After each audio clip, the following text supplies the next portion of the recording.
I think most people think of rape as being sexy. Do you recall when Trump dismissed E. Jean Carroll as a nut job and accused her of fabricating her allegations? Recent developments suggest there might be more to what he was saying, potentially altering the narrative significantly. This particular clip serves as the evidence Trump is citing to suggest that Carroll may be lying. In this video, I will show you just how the new evidence might be proof that E. Jean Carroll lied about everything. Trump's deposition. In the video testimony, which was recorded last year and recently unsealed by a court, Trump vehemently denied ever meeting E. Jean Carroll or engaging in any form of sexual assault. He dismissed her claims as baseless and referred to her as a nut job. Trump's response to Carroll's allegations was filled with anger and defiance, setting the stage for a heated legal battle. During the deposition, Carroll's lawyer, Roberta Kaplan, questioned Trump about the incident and asked if he was admitting to raping her client. Trump's response was both shocking and evasive. He claimed that based on Carroll's interview with Anderson Cooper on CNN, he believed that she had said rape was sexy, although Carroll had actually used the word fight to describe her perspective on the matter. But I know nothing about her. I think she's sick, mentally sick. Okay. Trump's characterization of Carroll's interview on CNN further fueled the controversy surrounding the case. By claiming that Carroll had expressed enjoyment or attraction to being sexually assaulted, Trump attempted to undermine her credibility and paint her as someone who fabricated the allegations for personal gain. Trump repeatedly attacked Carroll's character, accusing her of being mentally unstable and promoting a complete scam with her book. He vowed to sue her for defamation once the legal proceedings were over, demonstrating his determination to fight back against the allegations. Trump's response to Carroll's allegations not only drew attention to the case, but also raised broader questions about his attitude towards women and his handling of sexual assault accusations. Critics argued that his dismissive and derogatory remarks perpetuated a culture of victim blaming and undermined the experiences of survivors. The legal battle between Carroll and Trump intensified as the New York court rejected Trump's attempt to have the lawsuits against him dismissed. The court deemed his claims as absurd and set an April trial date to address the allegations of rape and libel. The outcome of this trial will have significant implications for both Carroll and Trump, as well as for the broader conversation surrounding accountability for sexual misconduct. The New York court's rejection of Trump's attempt to dismiss the lawsuits filed against him by Carroll marked a significant turning point in the case. The court deemed Trump's claims as absurd, paving the way for an April trial to address the allegations of rape and libel. This trial will be closely watched as it has the potential to shape the narrative surrounding Trump's conduct and the accountability of those in positions of power. For Carroll, the legal battle represents a chance to seek justice and hold Trump accountable for the alleged assault. By pursuing these lawsuits, she has become a symbol of resilience and strength for survivors of sexual assault. Carroll's decision to come forward, despite the potential backlash and scrutiny, has sparked important conversations about the importance of believing survivors and challenging the culture of silence. The outcome of the trial has had significant implications for Carroll's credibility and the broader #Me Too movement. The verdict has provided validation for survivors and encouraged others to speak out against their perpetrators. E. Jean Carroll might not get paid. We just walked out to the OJ's for the Love of Money, which is the theme song of The Apprentice, and that's connected to the fact that you know who has to pay. Money, money, money, money.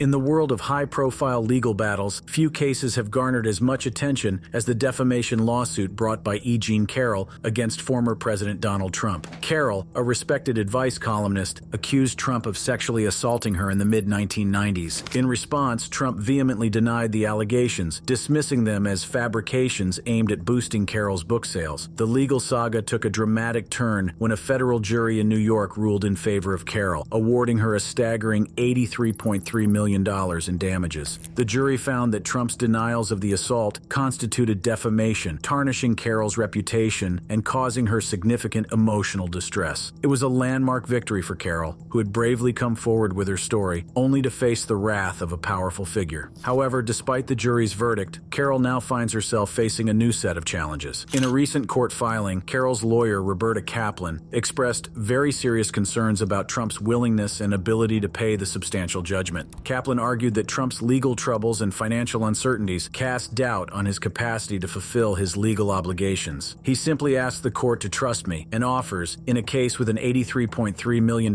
judgment against him, the court filing equivalent of a paper napkin, signed by the least trustworthy of borrowers, Kaplan wrote in the court papers. These scathing words highlight the skepticism surrounding Trump's commitment to honoring the court's decision. Trump, in an attempt to delay the enforcement of the judgment, has requested that the trial judge reduce or eliminate the verdict entirely. Additionally, he has asked for permission to post a substantially reduced bond amount. These maneuvers have only intensified Carroll's concerns about Trump's cash position and the feasibility of collecting the judgment. To compound matters, Carroll's legal team pointed to another legal battle Trump is embroiled in, a civil fraud case that resulted in a staggering $454 million judgment against him. This judgment, which continues to accumulate interest with each passing day, raises further doubts about Trump's financial stability and his ability to meet his legal obligations. The uncertainty surrounding Trump's financial situation has led to speculation about the potential consequences for Carroll. If Trump fails to post the full judgment amount, New York Attorney General Letitia James can initiate the collection process, which may involve selling Trump's famed properties and valuable assets. The prospect of such a scenario adds another layer of complexity to Carroll's pursuit of justice. Moreover, Carroll's concerns extend beyond the financial realm. She highlighted the 91 charges across 4 criminal cases that could potentially end career as a businessman permanently. With Trump's first criminal trial over a hush money deal during the 2016 elections scheduled to begin next month in New York, the legal battles continue to mount for the former president. These impending trials, along with federal prosecutions in Washington, D.C. and Florida, as well as charges in Georgia, could significantly impact Trump's future and complicate Carroll's efforts to collect the judgment. As Carroll's lawyers aptly noted, the post-trial motions and appeals in these cases could take considerable time to resolve. By the time these legal proceedings reach their conclusion, Trump's circumstances could be drastically different. He could be the president of the United States, a convicted criminal serving time behind bars, or Carroll may have to navigate the complexities of his estate. These potential developments add an air of uncertainty to the already complex task of collecting the judgment. As the legal battle between E. Jean Carroll and former President Donald Trump intensifies, the focus now shifts to Trump's financial challenges and the potential implications for Carroll's pursuit of justice. While Trump's net worth remains a subject of speculation, estimators from Forbes and Bloomberg have placed his wealth between $2.6 billion and $3.1 billion.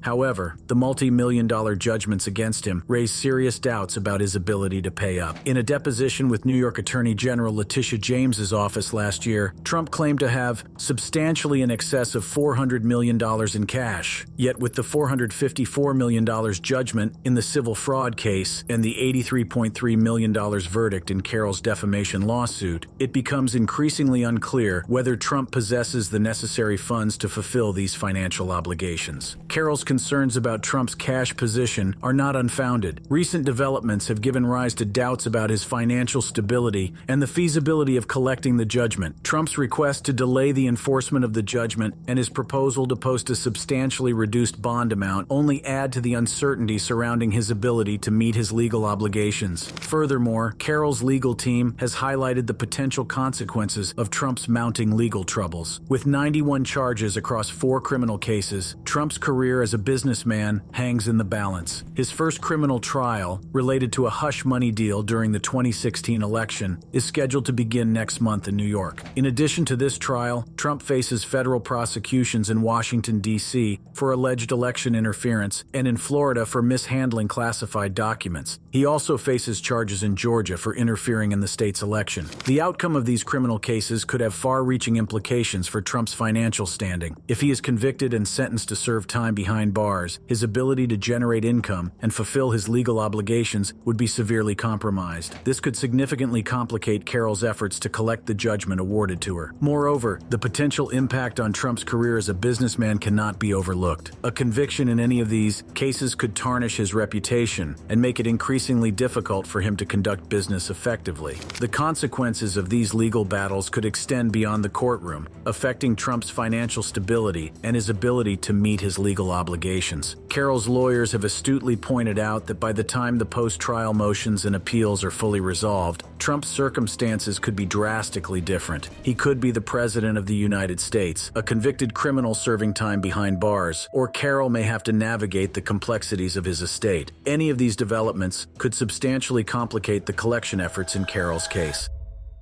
Trump versus E. Jean Carroll.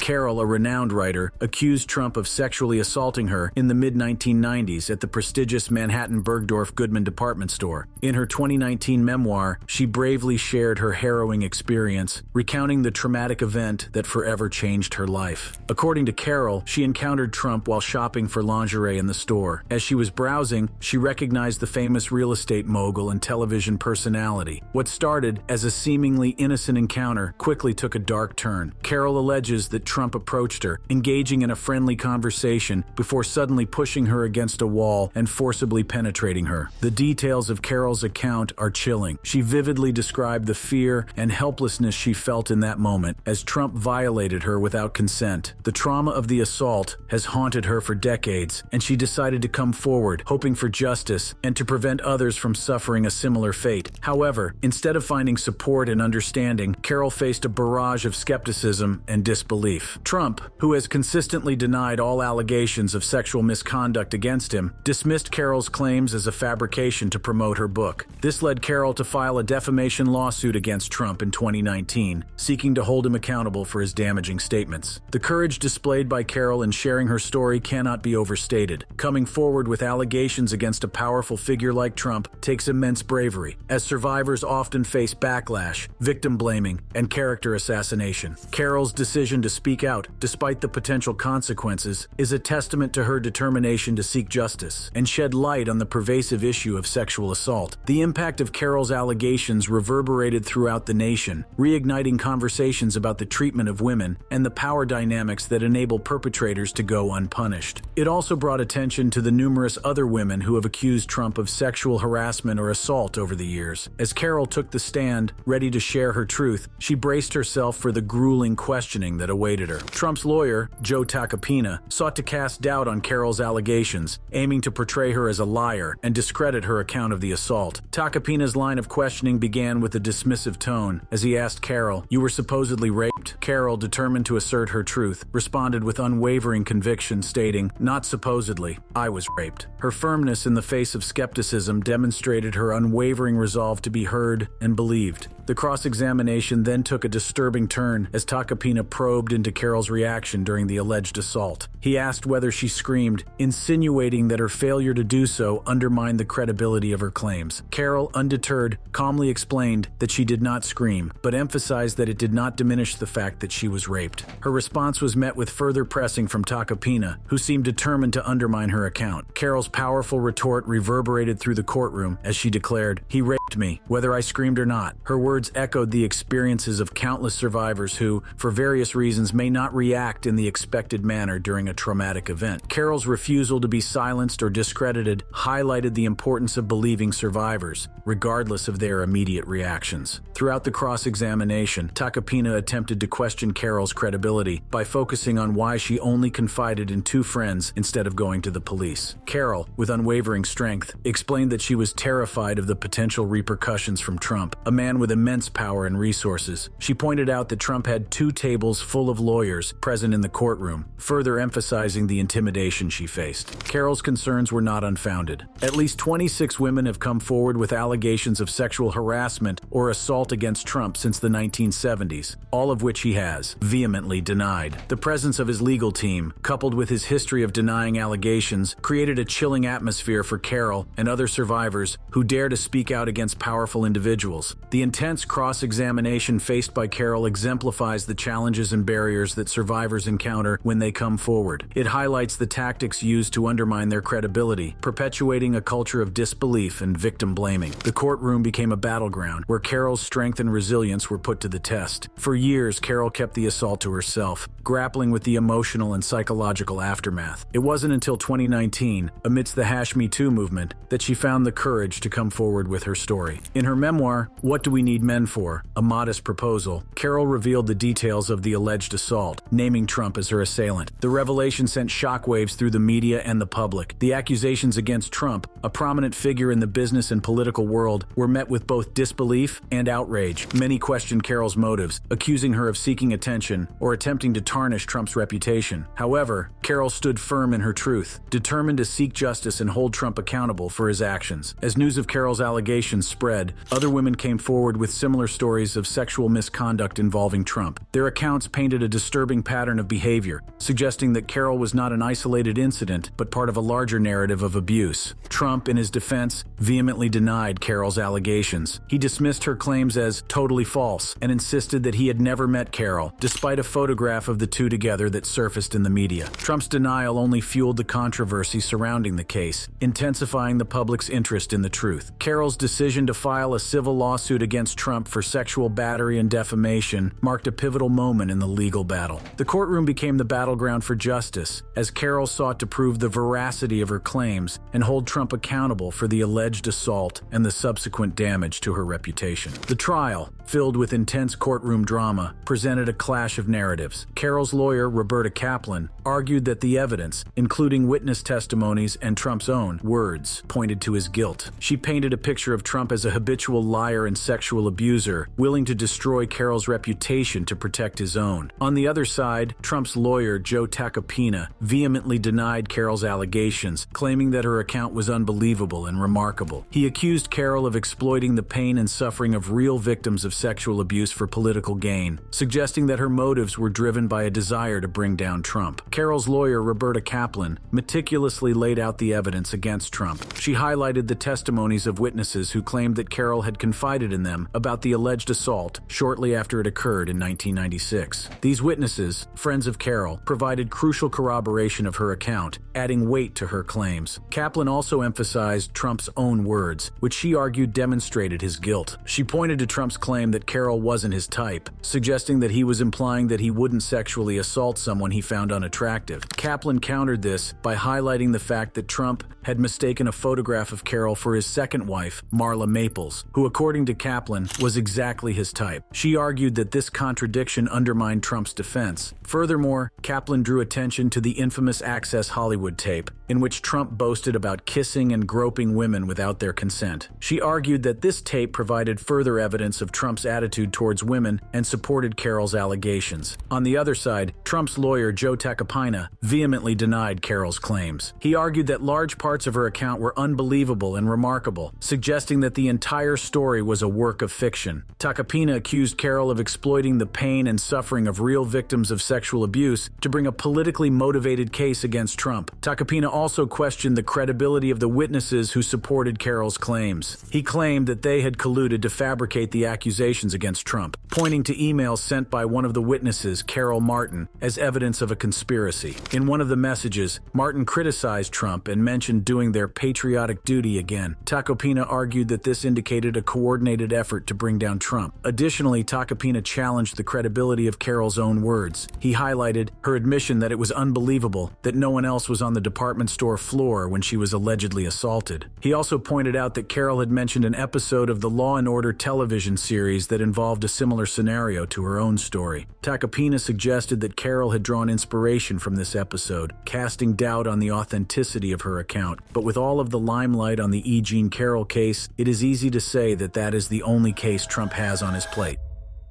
Trump's numerous sexual assault cases.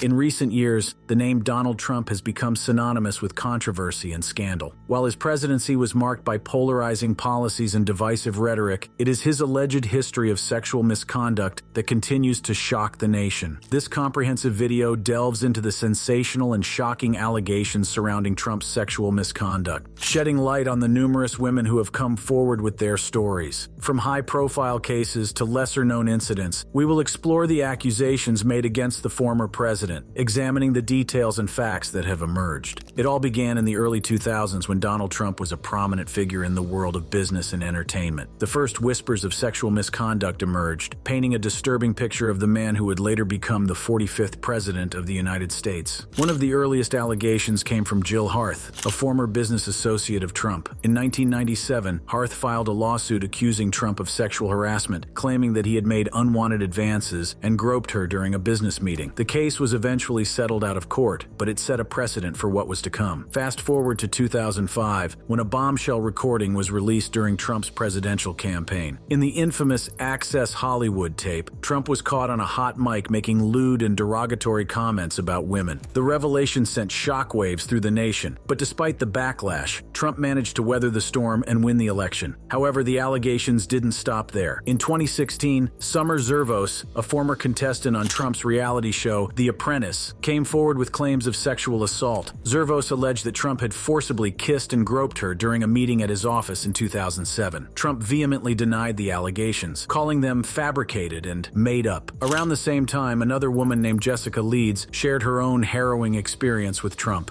Leeds claimed that back in the 1980s, while on a flight, Trump had groped her and tried to put his hand up her skirt. Her detailed account of the incident sent shockwaves through the media, further tarnishing Trump's reputation. As the 2016 election heated up, more women stepped forward with their stories. One of the most notable accusers was Natasha Stoynoff, a journalist for People magazine. Stoynoff alleged that Trump had forcibly kissed her during an interview at his Mar-a-Lago estate in 2005. Her account was corroborated by several witnesses, adding credibility to her claims. The list of accusers continued to grow. Rachel Crooks, a former receptionist at Trump Tower, accused Trump of forcibly kissing her in an elevator in 2005. Mindy McGillivray claimed that Trump had groped her at Mar-a-Lago during a concert in 2003. These stories, along with many others, painted a disturbing pattern of behavior. Despite the mounting allegations, Trump maintained his innocence and dismissed the women as liars seeking fame and attention. His supporters rallied behind him, dismissing the claims as a political smear campaign. The controversy surrounding Trump's sexual misconduct became a divisive issue, further polarizing the nation. The initial wave of sexual allegations against Trump set the stage for a tumultuous presidency, with the accusations serving as a constant reminder of the dark cloud hanging over his administration. The allegations of sexual misconduct against Donald Trump sent shockwaves through the nation, igniting a fierce debate and prompting a wide range of responses from the public. As the stories unfolded, the country grappled with the implications of having a president accused of such behavior. On one side, some staunchly defended Trump, dismissing the allegations as politically motivated attacks. They argued that the timing of the accusations, particularly during the 2016 election, was suspicious and aimed at tarnishing Trump's reputation. Supporters rallied behind him, asserting that he was a victim of a witch hunt orchestrated by his opponents. However, many found the allegations deeply troubling and believed that they should be taken seriously. Women's rights activists and advocates for survivors of sexual assault spoke out, demanding accountability and justice. They argued that the accusations against Trump were consistent with a pattern of behavior exhibited by powerful men who abused their positions of authority. The impact of the sexual allegations against Trump extended far beyond the political sphere. They sparked a national conversation about consent, power dynamics, and the treatment of women. The Me Too movement, which gained momentum during the same period, provided a platform for survivors to share their stories and demand change. The allegations against Trump also had international repercussions. They raised questions about America's standing on the global stage and its commitment to upholding values of equality and respect. Allies and adversaries alike scrutinized the situation, with some expressing concern about the credibility of the U.S. leadership. In the aftermath of the allegations, Trump's approval ratings fluctuated, reflecting the deep divisions within the country. Some supporters remained loyal, dismissing the accusations as mere distractions from his policy agenda. Others, however, felt disillusioned and questioned their support for a leader embroiled in such controversy. The impact of the allegations was not limited to public opinion. They also had legal ramifications. Lawsuits were filed against Trump, seeking justice for the alleged victims. However, the legal battles proved complex and challenging, with some cases dismissed due to various legal technicalities. As the allegations continued to dominate headlines, Trump's presidency was marked by a constant cloud of controversy. Critics argued that the allegations undermined his credibility and ability to effectively govern. Conversely, supporters maintained that the accusations were part of a larger conspiracy to undermine his presidency. The public response to the sexual allegations against Trump revealed deep divisions within the country. It highlighted the complexities of addressing sexual misconduct allegations in a political context and raised important questions about accountability and the treatment of survivors. That brings us to the end of this video. For more interesting videos like this, click on the cards on your screen.